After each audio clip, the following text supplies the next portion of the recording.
Com as possíveis exceções de Hitler e Himmler, nenhum homem foi tão difamado nos últimos anos quanto a personificação do mal nazista como o Dr. Joseph Mengele. A alegação de que Mengele enviou 400 mil judeus para as câmaras de gás de Auschwitz é uma falsidade baseada em parte na deturpação. É verdade que, junto com outros médicos do campo, Mengele rotineiramente selecionava pessoas capazes de trabalhar entre os transportes de recém-chegados ao campo. Os escritores do Holocausto sustentam que todos os judeus que chegavam a Auschwitz que não podiam trabalhar eram imediatamente mortos nas câmaras de gás. O número de 400 mil é simplesmente uma estimativa conjectural do número de judeus desempregados que chegaram a Birkenau em 1943 e 1944, enquanto Mengele era o médico-chefe lá. Na verdade, um grande número de judeus desempregados foi admitido no campo e internado lá. Consistente com outras evidências, os registros oficiais alemães mostram que uma proporção muito alta da população predominantemente judaica de Birkenau em 1943 e 1944 não conseguia trabalhar. Muitos judeus sobreviveram à guerra como resultado de cuidados médicos na enfermaria do campo, sob a supervisão geral do Dr. Mengele. If not for Dr. Joseph Mengele, whether I'm healthy or whether I'm sick or whether I'm normal or whether I'm insane, I would not be sitting here. I would not be sitting here. Essas pessoas foi Otto Frank, pai da famosa Anne Frank. Depois de adoecer, Otto foi transferido para o hospital do campo, onde permaneceu até que as tropas soviéticas chegassem a Auschwitz em janeiro de 1945. Quando os alemães evacuaram o campo pouco antes, deixaram para trás aqueles que não podiam se mover, incluindo presos doentes, idosos e enfermos, e vários filhos.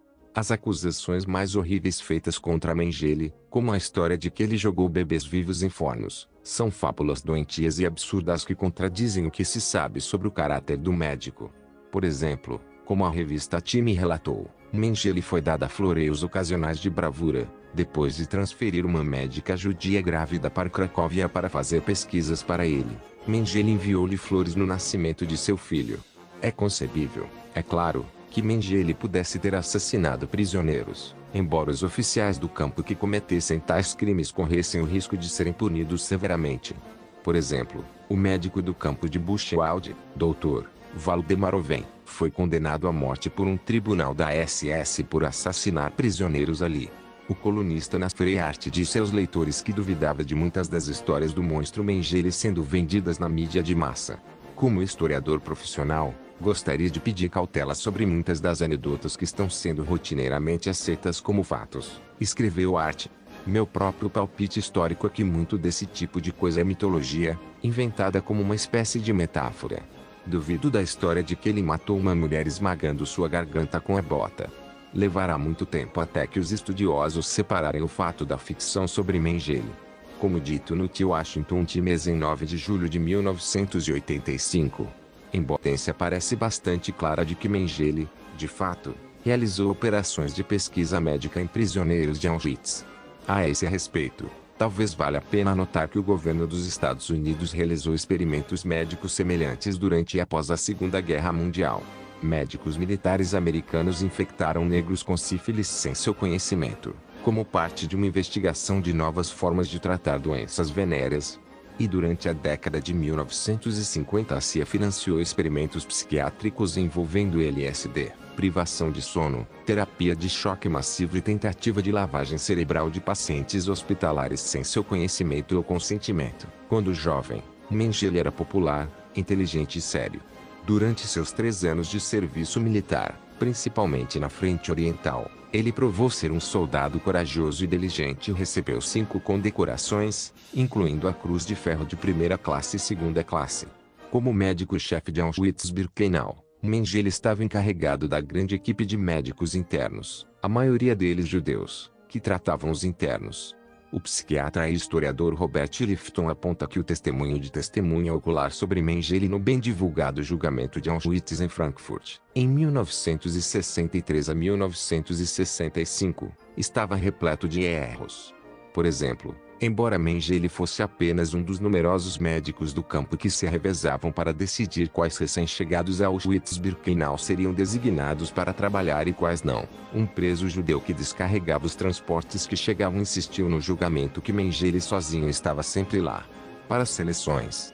Quando o juiz comentou, Mengele não pode ter estado lá o tempo todo, a testemunha respondeu, na minha opinião, sempre. Noite e dia. Outros ex-presidiários descreveram Mengele como de aparência muito ariana ou alto e loiro, embora na verdade ele fosse de estatura mediana, com cabelos escuros e pele escura. Fugir para a América do Sul para evitar ser réu em um julgamento espetacular, Mengele viveu 10 anos na Argentina e no Paraguai em seu próprio nome. Não há evidências de que ele tenha se sentido envergonhado ou culpado por qualquer coisa que tenha feito em Auschwitz. Ao contrário. Em uma carta a seu filho Rolf, ele escreveu: não tenho o menor motivo para justificar ou me desculpar por nenhuma de minhas decisões ou ações. Como dito na revista Time em 1 de julho de 1985, durante os últimos anos de sua vida, Mengele viveu com um casal austríaco, Wolfram e Lieselotte Bossetti, em sua fazenda brasileira. Em entrevista, os Bossettis expressaram grande admiração e um carinho especial por seu modesto convidado. Em resposta a uma pergunta sobre as supostas atrocidades de Mengele em Auschwitz, Wolfram Bossetti disse: eu o admiro como pessoa por suas muitas boas qualidades, não pelo que cometeu. E até hoje há dúvida se isso é realmente verdade. Como dito no Washington Post, 10 de junho de 1985, um amigo de longa data do Dr. Mengele e da família Mengele na Alemanha, Ansel Meyer, disse a um repórter: eu poderia lhe contar o que Mengele fez, o que ele fez durante Auschwitz, o que ele fez depois de Auschwitz, mas você não acreditar em mim, os jornais não publicarão a verdade, porque não é do interesse dos judeus. Recuso-me a falar sobre o caso Mengele. Jornalistas já escreveram tantas mentiras e o que a imprensa judaica afirmou. Aparentemente exasperado, ele não terminou a frase. Como dito no The New York Times, 13 de junho de 1985,